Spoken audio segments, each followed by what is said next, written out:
I'm getting interviewed by Niki. Niki says hi. He loves you too. Alright, bye. Hello again. Today I'm joined here in Melbourne by Lucy Stirling from Brisbane, from warm Queensland, and she flew down to train speed, right? Yep. So how is speed going for you? Pretty good. Every time I come, I'm clocking down a second off my time, which is pretty good. I'm excited about that. Except this time wasn't so much. I was really, really cold. And it was just really hard to warm up, and you can probably see my nose is like bright red. But yeah, no, it was a good session. I'll put some effects over it so you don't see the redness. Yeah. Like Campbell didn't want to tell his time. Are you willing to share your time right now? Well, I have no shame. My best time is about 14.6 at the moment, which is pretty slow when it comes to speed climbing. My ultimate goal is under 10, and I'd like to get that by the end of the year. But you know, I'm happy with how I've progressed over the year. Like my original PB was about 18.5 seconds, so to get down another 4 seconds, I'm quite happy about. What do you do to achieve this? Like, do you have a coach or is... Well, the Australia team has a speed coach, Brian Pillai, and he does a series of training camps with us throughout the year, which is really handy. And I've got a lot of my beta from Brian, which is really good. But every other day I kind of get a bit of beta off my friends or whoever's training with me and just work it out myself, or like YouTube videos of, you know, professional speed climbers. So I mentioned before you flew down here to Melbourne, and this is because you don't have a speed wall in Queensland, not in Brisbane, right? Not yet. So we're hoping to get one in the not too distant future, but it's not soon enough. Yeah. So basically you fly down every time you need to train speed to Melbourne from Brisbane. Yeah. How do you do that? Well, it's hard. I do organise my own sponsorships, so I do get a hand with like some of my flights and accommodation, which makes it handy. But most of it's just self-funded. I have to, you know, save every year and then spend it all and then save every year again. It is a huge expense, but you know, I love it, so it's what I want to be spending my money on. And what's your goal, and since when do you try to pursue your goal? I've been pursuing my goal for, well, competing internationally for since I left high school. That's about 9 years ago. So I've been striving towards, you know, getting to semi-finals and just getting that bit better on the international stage each year. And I've had so many sponsors along the way which have, and they're still with me today, that have been really helpful in getting me there. Of course, I wouldn't be able to fund myself working in a cafe and, you know, travel to Europe each year. That's just impossible without them. Can you put a number on how much money you spend each year? Only if you want. Just roughly. This year's my biggest year ever. I worked it out actually just in dates wise, that I'm 25 days off being away from home for more days than I am at home. Okay. So I mean, that's with my plans at the moment, so we'll see how that goes. But you can imagine being in Europe, flights are expensive. It's not cheap. What's your goal? Like semi-finals, international semi-finals? Yeah, a semi-finals at a World Cup. That's the next goal for sure. And I've been pretty close at one of my lead events, so I think lead will be the first one that Is comes lead around. your favorite discipline as well? It's not my favorite necessarily. Like lead and Boulder are definitely on par. I love them both so much, and speed is fun, but I'm just not good enough at it yet that I could really consider it to be one of my favorite. You don't have to love it, but the thing is, like, if you consider going to Olympic Games, you kind of have to spend time with it. Exactly. Yeah, and that is my other goal, is making the Olympic team for 2020 and maybe 2024. So where do you see yourself right now, like performance-wise, your level? Like you said, you were really close to a lead semi-final before. Yeah. And how do you feel nowadays?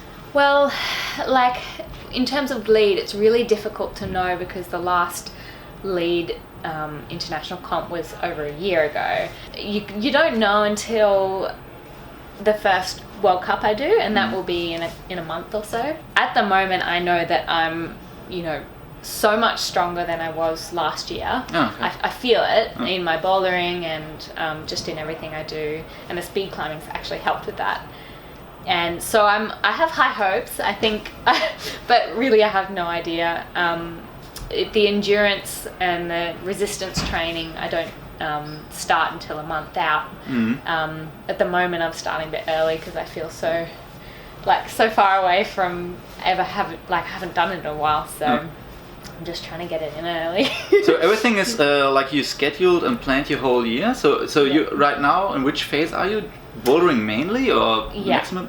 Well, I want to get stronger. So who doesn't? Yeah. Exactly. So I feel like I can actually gain a lot more by training my bouldering and my finger strength at the moment. I'm still integrating circuits like twice a week into my program.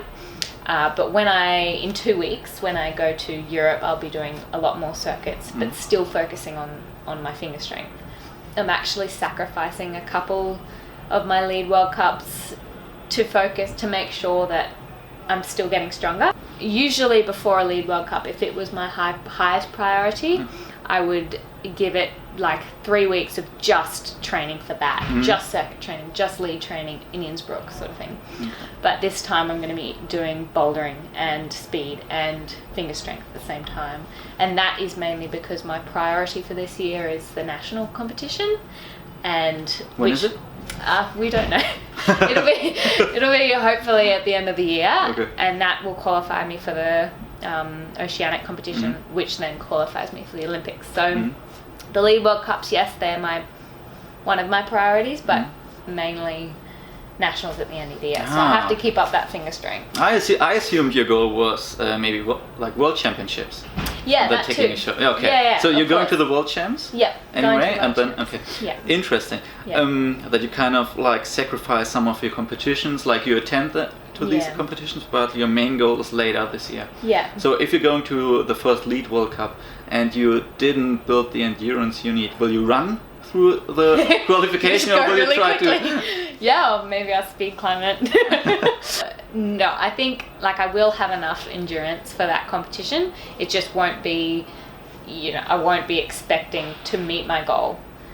It'll be more get the experience, get in the right headspace, focus on the other things, and maybe I might surprise myself. But at the moment, my focus is just in training anyway to keep that finger strength. How do you deal with pressure? Do you put a lot of pressure on yourself or? Yeah. It's changed definitely over the years a lot, in the way that every comp is different, and it's your lead up into the competition, and it all affects what happens on game day. Over the years, I've sort of developed a bit more of a routine when I go into it, so that really helps. When I first started doing international competitions, I was finding the pressure on myself was from outside expectation, what I perceived from the outside. I thought everybody really cared, and well, they do, but really had expectations of me. And over the years, I've developed an understanding that nobody actually gives a damn what you do. It's all you, and you're competing against yourself. And so in the end, I was like, what's the point in even caring about that? Why don't I just focus on being the best I can be on that day and giving myself a little bit of credit for all the training I've done, trust in my training, and then be curious to see how it pays off on the day. And that generally, when I have that perspective and don't get too amped up, then I compete my best. Don't get too amped up. That's good. Yeah. Do you feel there are different kinds of attitudes in the isolation zone? Are other people influencing you or putting pressure on you or trying to intimidate you? I mean, everyone's, I found, especially at the World Cups, focused on their own thing, and that in itself is intimidating. Everybody is in their own little world, in their own focus, and that's intimidating if you don't have your own routine. Okay. So if you have your own routine, then you look at everybody else doing exactly the same thing as you, so you just focus on what you're doing. Have you been intimidated in the beginning when you had your first international lead World Cup? Yeah. What was it like? Where was it in? Well, the lead, it was the first run was in Chamonix, and the warm-up area it's actually pretty good. There's one wall that everybody likes to look of, and if you get a certain time period when there's a lot of people on and a lot of people warming up, then you have to fight for your space on the wall. Literally, the people putting their feet on the same hand you're holding, they're climbing above you, around you, over you, and you're just like, I don't know what to do. And you just kind of end up, and you just like sitting there and you're like, I can't move, but okay, at least I'm getting pumped. But I actually had one girl fall on top of me and hit my head, and it totally threw me out. I was already really nervous because it was my first one, and I was crying, and I was like, this is horrible. And I got over it, but yeah, it gets better over the years. But. How much climbing did you experience on your first World Cup? I know that lead World Cups can be pretty relentless and pretty painful. Sometimes you fall after the third quick draw. Like, how was it for you? Pretty good, actually. I was very nervous, but I was of course nervous about falling off at the first draw, because at World Cups they are not nice. They just like boulder problem, then it eases off, and then it gets harder and harder. And I remember just pulling onto the wall, and the first move was really hard. It was really reachy, really committing, and I was so happy I did it. I think on the first route I got about 3 draws up, or it wasn't very high, but at least it was not, I got past the first draw. If you're in isolation, or when you are training in Innsbruck, for example, do you feel like you are on par with the other World Cup athletes? Like, for example, if you see Hannah Schubert climbing in Innsbruck, or like some of these people, like, how do you feel compared, like, climbing the same routes? That's something that I try to stop myself from thinking about when I'm in the warm-up area. Comparing yourself is something that really doesn't help your mental space. What you're doing compared to the best in the world, even, or someone just on your sort of level, is just, you're taking focus away from what you should be focusing on in your warm-up, and it could psych you out or it could psych you up, but you don't want to make that risk. So I just zone out of that. I definitely feel like I belong there, though. Of course, my first competition, I didn't feel like I belonged, but that's something I've realized, that every time I've been at a World Cup, I do belong there, because I'm one of the best in Australia. So, I just have to tell myself that. It's also a little bit different, because in Europe we have a lot of like European youth cups. So all the people, or the majority of people climbing in your age on the World Cup circuit, coming from Europe, they started like climbing internationally with 13 or 12. So they know each other, and they know that they compete already on the world stage level, kind of from their youth on. When did you start climbing like on your limit in Australia, or how did you? Well, I started competing about 2007. I did a World Youth Championships in 2011, and that was the first sort of insight to... Was it Youth B or Youth A for you? Youth A, I think. Yeah, first year maybe. Do you remember who won? I don't remember who won. It was in Edinburgh. No. Sorry. Where was it? Yeah, I think it was in Edinburgh.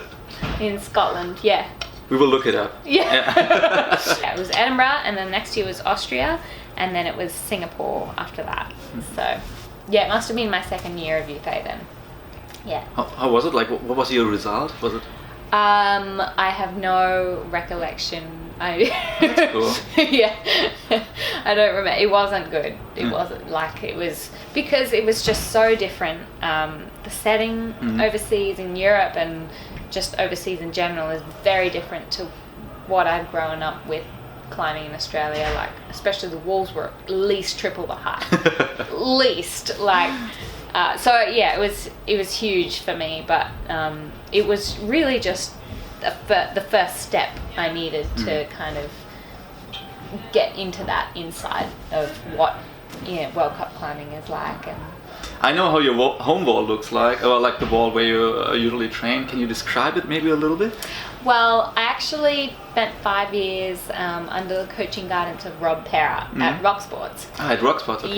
Yeah. So that is, I don't know how high the walls are there, but they're pretty short. The gym was awesome. I loved it growing up, and it was really those 5 years ignited my passion for climbing. They didn't necessarily train me to be the best climber I could possibly be, but they ignited a passion that has fueled my endeavors for climbing for the rest of my life.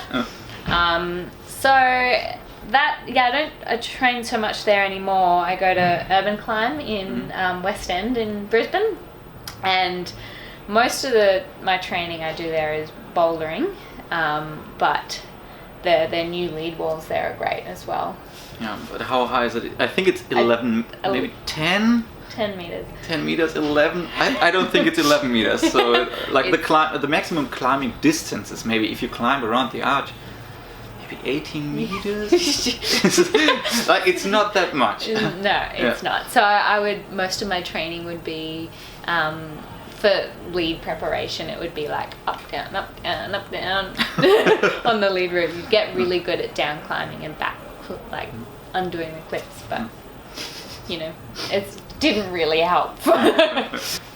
You said the route setting was like really different to Australia when you came to Europe first, or when you had your first international World Cup. Can you describe the difference about the route setting?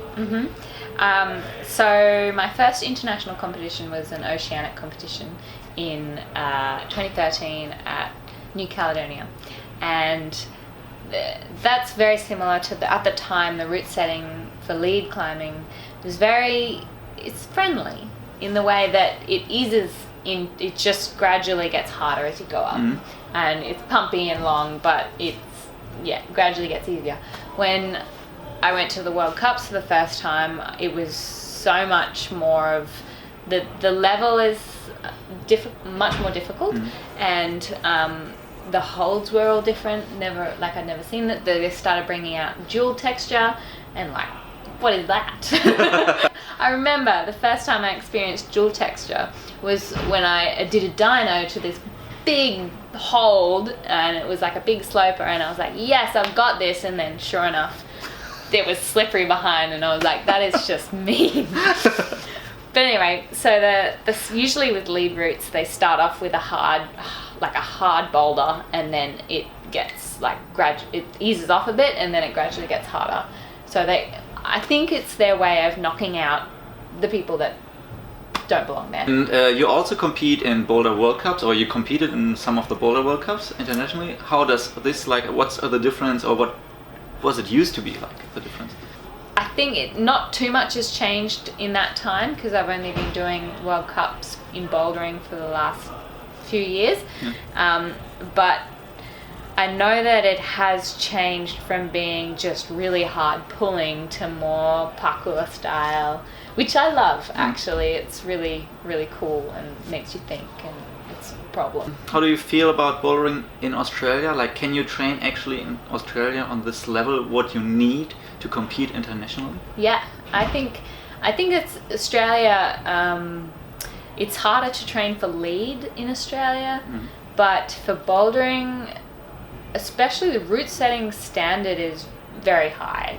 I feel like some of the best gyms are in Australia. That my favorite gyms are in Australia. So I find that I can really, especially at Urban Climb, in just the boulders they set, they're really cleverly thought out, and something that I would find in a World Cup. So I definitely think I can. Can you put a level on it? How hard are the World Cup boulders? If you just compare to Urban Climb, I will blend it in later, or show you how hard Urban Climb boulders are. I don't know. Let's see. Well, I'm not very good at putting grade on anything. I think in a session, one session, like training session, if I was to take that World Cup boulder and stick it in the gym and have a full session on it, I'd be able to send it.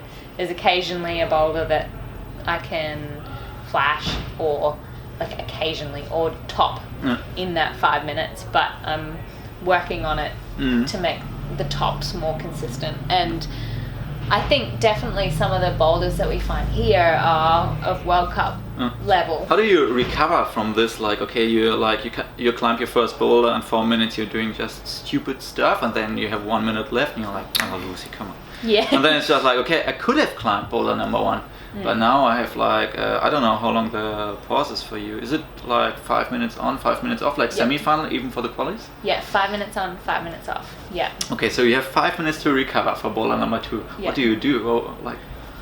Well, drink a lot of water. I've got little like caffeine or like sugar blocks. Like Cliff Bar make those little block cubes, and so I just chow down one of those and try and get my electrolytes in, and then hopefully I haven't been silly during the boulder and I've not wasted my attempts. And generally when I'm on the wall I try and stop if I don't think it's doable. That means I have more than 5 minutes to rest. How would your dream route or your dream boulder kind of look like, that you feel like really confident and also happy to climb it? I like slabs with bouldering. Like I consider myself quite good at them compared to dyno-y. I actually like the dynos as long as they're good holes and not not too big. But with bouldering it's difficult. I like crimps and generally not too bigger moves, but something really tricky and balancy and technical. And that's the same with lead climbing. If you can give me like a bunch of really small holds, generally I'll be able to recover on anything. Oh, that's cool. Huh. Yeah, but as soon as it gets slopey and really wide pinchy, then I start to fatigue quickly. Yeah, pinches are mean. They're mean. I have like small hands, thick fingers, but pinches are mean. I hate them. Yeah. I say this as a route setter. I don't like them. No. You mentioned that you go for training to Europe. Can you explain why? Well, most of the comps are in Europe and most of the setters are in Europe. So I figure exposing myself to that sort of style of setting, those length of walls, the fantastic facilities that they have, especially at Innsbruck in that training wall area. So I think that's the best preparation for especially lead. Boulder I think I can do a bit more down south in Australia, but I think for lead it's just too difficult to train for lead here because it would just be circuits and woody. So. And what's a typical lead training day in Innsbruck like? One of the really hard days I had last year in Innsbruck, I think I had 3 hours of lead climbs and it was just back to back. It was so good because each one you haven't done it before and they're really, really nice route, really pumpy.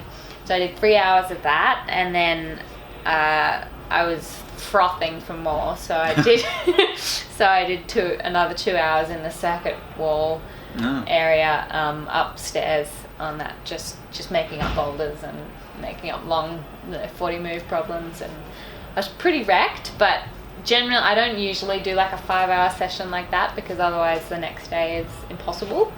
So maybe 3 hours is generally pretty standard for me. Have you been to one of the Japanese bouldering gyms? Yeah, I spent some time in Japan last year and actually trained with Kazuhiro Chiba in Monolith Gym in Kawagawa. And great pronunciation. Thank you. I just say it with confidence.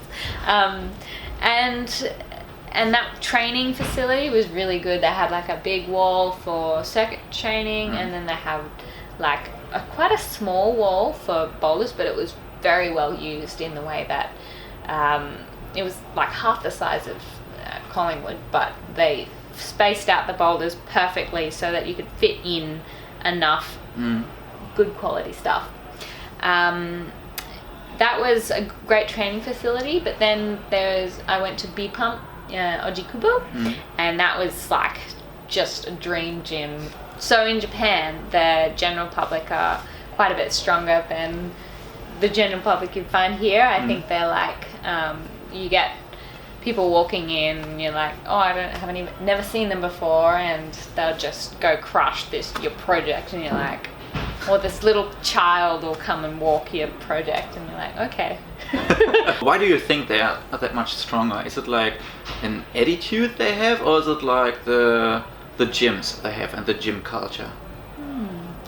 I think probably an attitude, but also the fact that, I mean, it had to start from something, but being surrounded by strong people helps, and having the gyms setting these hard boulders and having the facilities there helps grow the athlete. And then once there's a select number of like strong people, then everybody else's level rises to meet that.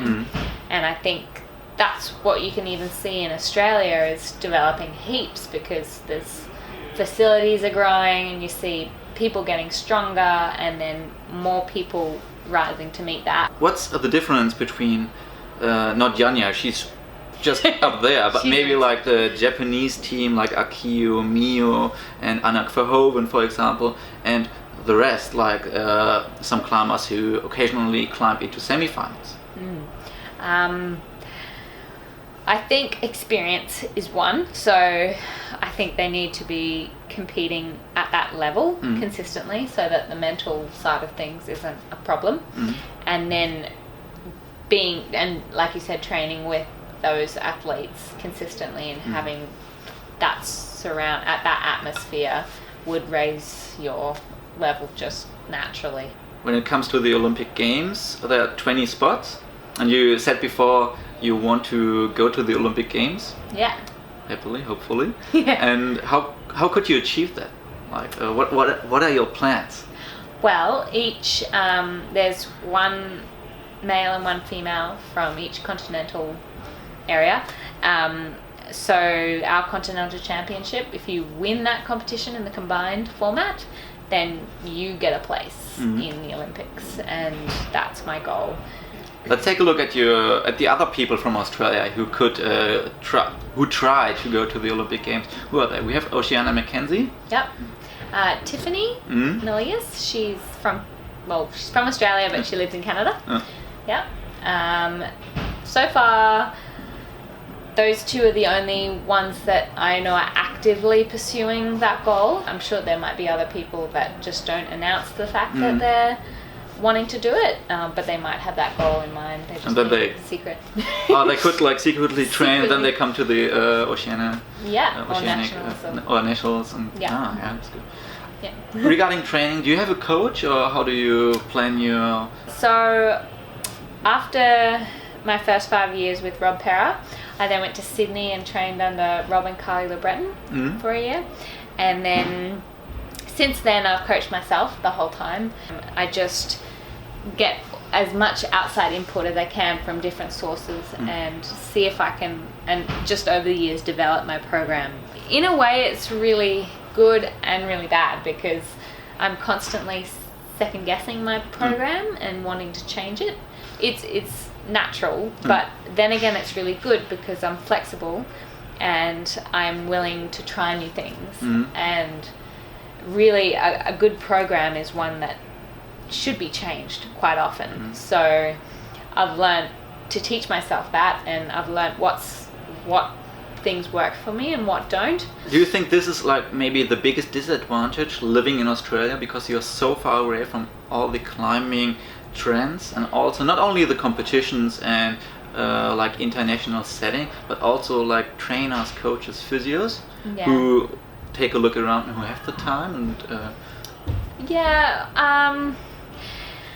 I think that in Europe they do have, a number of coaches which are highly qualified for climbing, which we don't have access to, and that is a disadvantage. But when you talk about physios and the level of other outside help, I think think we're pretty high up there in Australia, and it's definitely growing.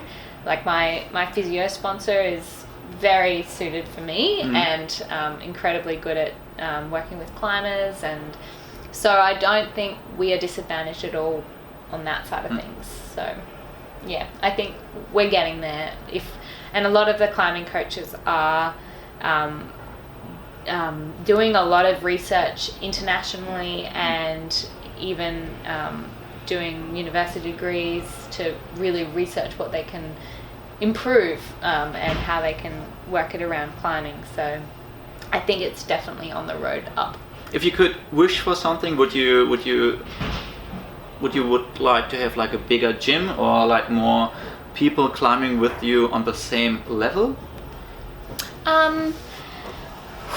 At the moment, I think if I could get that training room in Innsbruck at home, that would be pretty awesome. that would be really good. I mean, of course, I could wish for the whole gym in Innsbruck to be here, but So expensive. that would be impossibly expensive, and without government funding, that would be impossible. Having an amazing facility brings people, so it would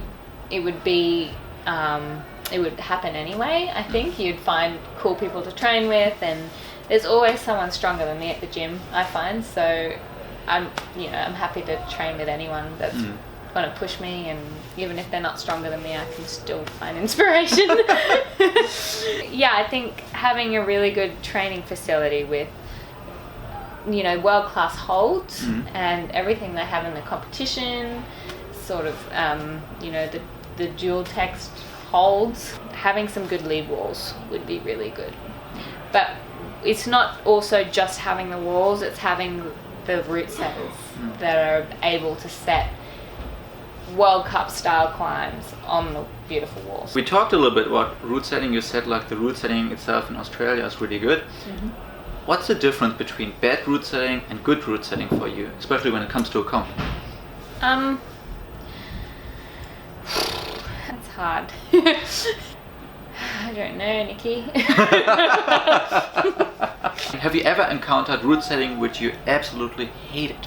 Where you were like, okay, I'm in a good shape, my mind's in the right place, I feel really good, but this route or this boulder, this is just not at the level I want to climb at. This is just not something nice. I like. Yeah. Not so much. Like I find a lot of the boulders, World Cup boulders, are really, really nice these days. There were a couple I've found that they might just be really reachy, or just not like a dyno, but it's meant to be a static move, but it's just that much out of my reach, and it's very frustrating. But generally they don't do that. I think they're pretty conscious about height, because I'm actually, believe it or not, one of the taller female climbers on the World Cup circuit. So generally when it comes down to not being able to reach something, I think I just need to develop my power. I'm one to not question the route setting, but my own abilities first. So I enjoy most of the boulders I'm on. If I can't do them, then I believe that I just need to train harder. And how do you feel regarding the conditions, especially like bouldering World Cups? So that's one thing I hate, is that especially not having a ranking in bouldering, especially, I'm out at the end of the field, and if the field's very big, sometimes that's in the middle of the day or at the hottest part of the day, and some of the gyms or the World Cup stages are right in the sun, and they don't sometimes have protection for the athletes, so you can't even like stand on the ground because it's so hot, and that makes it really hard to climb the boulders, because you just have no skin, and the holds are slippery, and there's no way of making them like have more friction. So there's no advantage coming from Queensland where it's like really hot all the time? There is some. I don't mind training in the heat, but if you're on a World Cup boulder that half of the field have done in the shade and you're doing it in the sun, then having that home advantage isn't actually going to do much. It's just the holes are slippery. Yeah. Thank you for these insights about your training and about your travels, and I hope you will have a good time in Europe and good luck for the nationals. I don't know where they will be. I don't know Nobody when. does. I'll try to watch the stream and fingers crossed. Thank you so much, Lucy. Thank you, Niki. Okay, see you soon. Bye.